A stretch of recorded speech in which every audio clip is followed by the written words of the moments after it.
ಇಳಿದು ಬಾತಾಯಿ ವರಕವಿ ಬೇಂದ್ರೆಯವರ ಅಭಿನಂದನ ಗ್ರಂಥ. ನಾವೀಗ ಕೊನೆಯ ಹಂತದಲ್ಲಿದ್ದೇವೆ.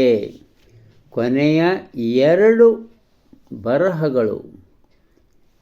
64ನೇ ಬರಹ. 64ನೆಯ ಬರಹ ಬೃಹತ್ ಗಾತ್ರದ ಬರಹ, 30 ಪುಟಗಳ ಬರಹ. ಆಶ್ಚರ್ಯ ಅನ್ನಿಸ್ತಲ್ಲ, 30 ಪುಟಗಳ ಬರಹ.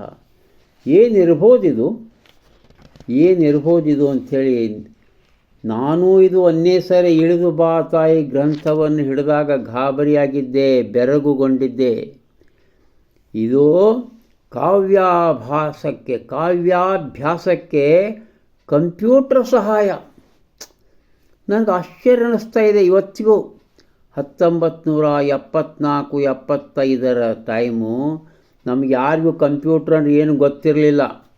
ಕಂಪ್ಯೂಟ್ರ್ ಬಗ್ಗೆ ನಮಗೆ ಗೊತ್ತಾಗ್ತಾ ಇರೋದು 1949 ನಂತರ ನಮಗೆ ಕಂಪ್ಯೂಟ್ರ್ ಬಗ್ಗೆ ಸಾಕಷ್ಟು ಜ್ಞಾನ ಬಂದು ಇವತ್ತು ತನಕ ಭಾಳ ಚೆನ್ನಾಗಿ ನಾಲೇಜು ಸಿಕ್ಕಿದೆ ಎಷ್ಟೋ ಜನರಿಗೆ. 1970-75 ಕಾವ್ಯಾಭ್ಯಾಸಕ್ಕೆ ಕಂಪ್ಯೂಟರ್ ಸಹಾಯ ಬರೆದಂಥ ಮಹನೀಯರು ಶ್ರೀನಿವಾಸ ಹಾವನೂರು. ಈ ಲೇಖನದ ಮೊದಲಿಗೆ ಒಂದು ಬೇಂದ್ರೆಯವರ 2 ನುಡಿಗಳನ್ನು ಕೋಟ್ ಮಾಡ್ತಾರೆ ಅವರು.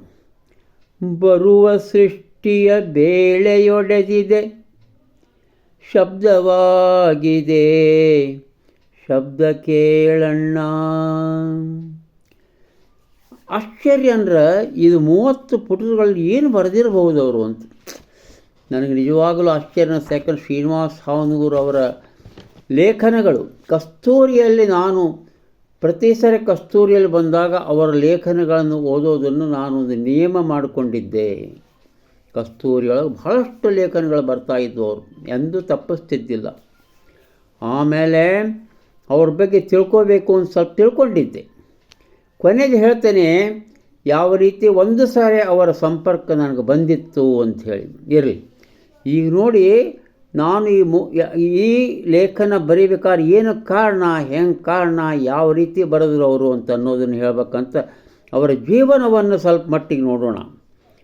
ಹಾವನೂರು ಹಾವೇರಿ ಜಿಲ್ಲೆಯಲ್ಲಿ ಹಾವನೂರು, ಅದು ತುಂಗಭದ್ರಾ ನದಿಯ ದಂಡೆಯಲ್ಲಿ ಊರು ಹಾವನೂರು.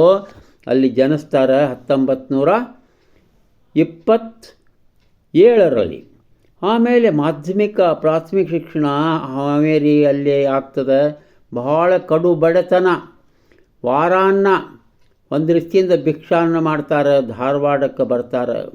ಧಾರವಾಡಕ್ಕೆ ಬಂದು ಅಲ್ಲಿಯೂ ಅದೇ ಕಥೆ. ಅದು ಅತ್ಯಂತ ಕಡು ಬಡತನ. ಒಂದು ಲೈಬ್ರರಿಯಲ್ಲಿ ಕೆಲಸ ಮಾಡ್ತಾರೆ.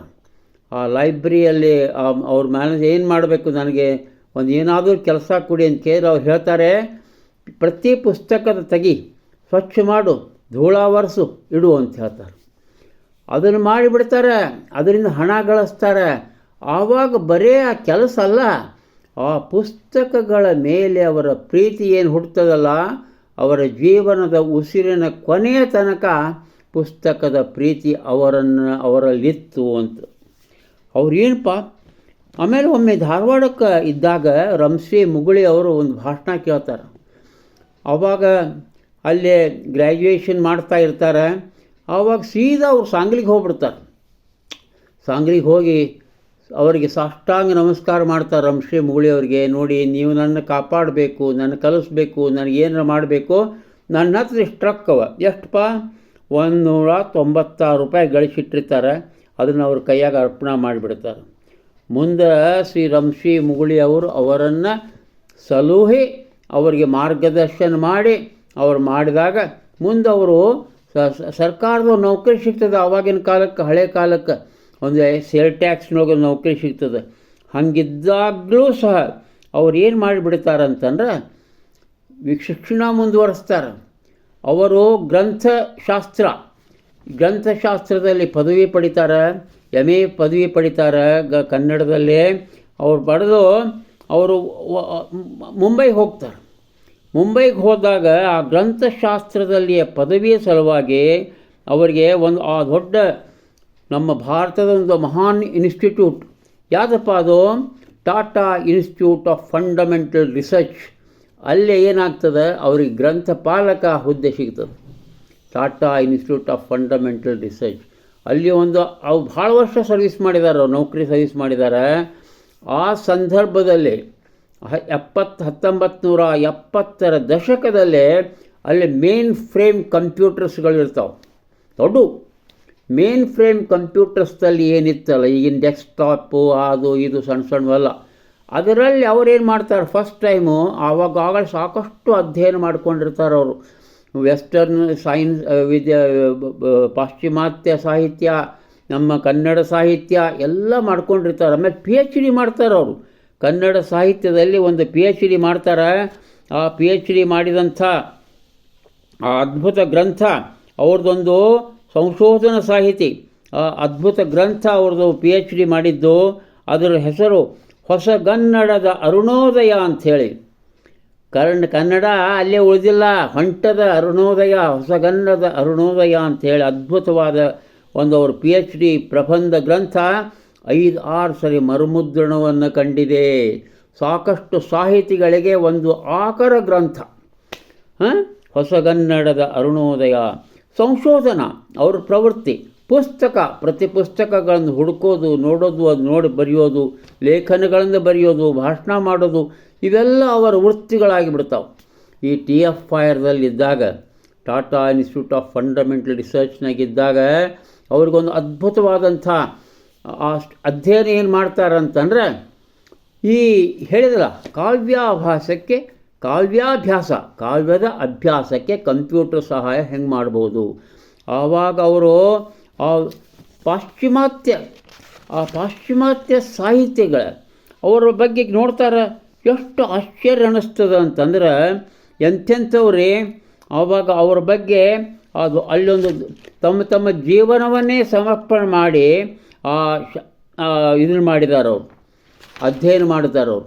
ಅಲ್ಲಿ ಏನದ ಅಂತಂದ್ರೆ, ಏನು ಅಧ್ಯಯನ ಅಂತಂದ್ರೆ ಅದು ಆಶ್ಚರ್ಯ ಅನ್ನಿಸ್ಬೇಕಾದ್ರೆ ಹೆಸರು ಕಾವ್ಯಾಭ್ಯಾಸಕ್ಕೆ ಕಂಪ್ಯೂಟರ್ ಸಹಾಯ. ಅಂದರೆ ಏನದ ಅಂತಂದ್ರೆ ಶಬ್ದ ಪ್ರಯೋಗ ಕೋಶ, ಕಾಂಕಾರ್ಡನ್ಸ್ ಅಂತ ಅದರ ಹೆಸರು. ಕನ್ನಡದವಾಗಿ ಅವರೊಂದು ಶಬ್ದ ಪ್ರಯೋಗ ಕೋಶ.